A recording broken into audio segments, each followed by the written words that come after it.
जय श्री श्याम। अभी तक मैंने आपको 14 दिन की यात्रा के बारे में बताया। आज हमारा 15वां दिन था, 28 जनवरी 2019। हम लोग बिहार में इंटर कर चुके थे और झारखंड में बाबा की कृपा से हमारा अच्छे से पास हो गया। ये हमारा तीसरा स्टेट था, बंगाल, झारखंड, उसके बाद बिहार।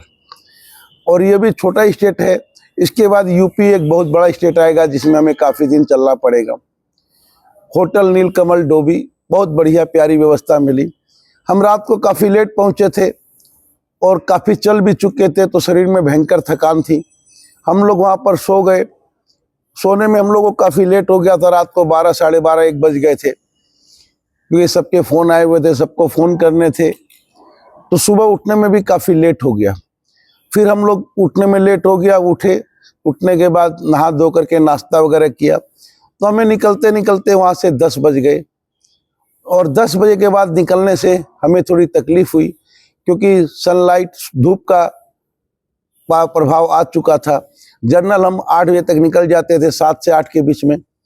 तो 10 बजे तक हम एक बार स्टॉपेज दे देते थे और हमारा 12-13 किलोमीटर निकल जाता था। 10 से 15 किलोमीटर के बीच में हम चल देते थे। और आज हमने शुरुआत सुबह 10 बजे की। तो हमने जब चाल स्टार्ट की तो थोड़ी धूप भी निकल गई थी, चलने में थोड़ी तकलीफ भी हो रही थी, पाँव में दर्द भी थे। फिर भी हम लोगों ने 10-12 किलोमीटर जैसे तैसे करके 2 घंटे में निकाला। और 12, साढ़े 12 बजे हम लोग एक जगह पे कोई ढाबे में पहुंचे, जहां पर नाम मुझे याद नहीं है। वहां हमने पूछा तो उसका सात्विक भोजन था, तो हम लोग वहां पर ही रेस्ट किए। वहां पर रेस्ट किए, खाना वाना खाया।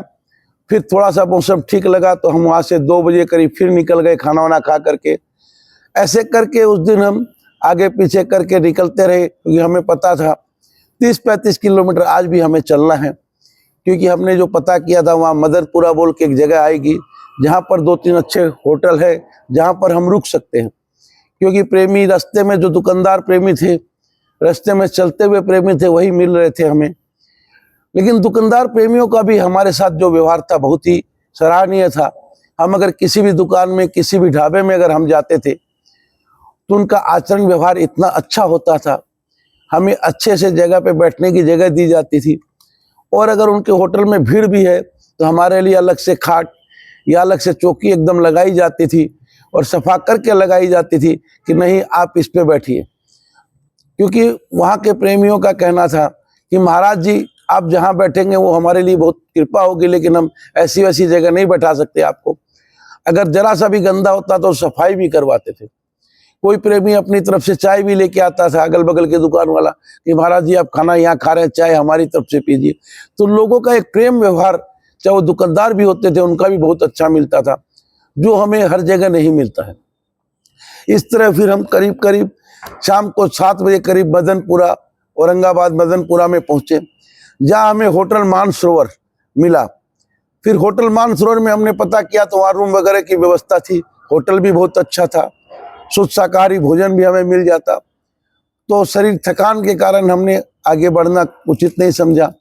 करीब करीब 15वें दिन भी हम 35-36 किलोमीटर चल चुके थे।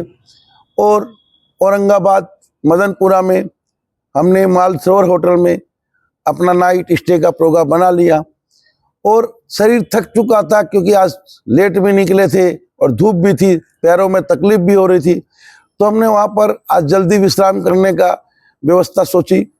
और हम इस तरह 15वें दिन की रात मदनपुरा में होटल मानसरोवर में हम सोने चले गए। भोजन वगैरह करके सबको फ़ोन कर दिया था कि हम लोग आज का स्टे दे चुके हैं। और हमारी एक आदत थी, सुबह जब निकलते थे, जब आरती करते थे, तब एक फ़ोटो खींच के अपने ग्रुप में डालते थे। और रात को आरती करने के बाद सोने के समय हम एक फ़ोटो ग्रुप में डालते थे, ताकि उसके बाद हमें कोई इमरजेंसी हो तो ही फ़ोन करे, नहीं तो हम अब विश्राम में जा रहे हैं। इस तरह 15वें दिन की रात हमारी होटल मानसरोवर मदनपुरा में गुजरी। 16वें दिन की बात मैं आपको कल के नेक्स्ट वीडियो बताऊंगा। तब तक के लिए जय जय श्री श्याम।